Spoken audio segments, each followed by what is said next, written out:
Okay, I just wanted to show a quick modification of the holster I did on the Buck 539. I believe it can be done on any Buck open season series knife. So you can't see the original holster, but it was meant only for dangling and right-handed. And I am right-handed, but this does have the advantage of being made, you can make it to be left-handed if you want.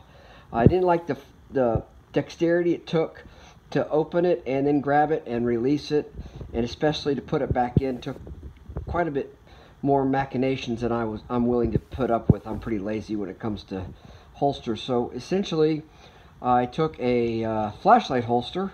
I cut off the dangle part of the leather holster, including the flap for the clip, and I riveted it into the flashlight holster. I also disassembled the rotating clip.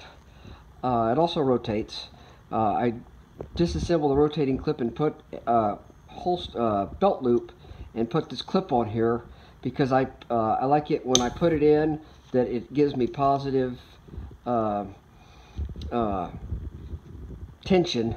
So here's my belt, comes in, goes right back in, very secure, much quicker, and I also prefer the vertical, was that horizontal, perpendicular, there we go, way I carry that on my belt, but it can be made to do this way.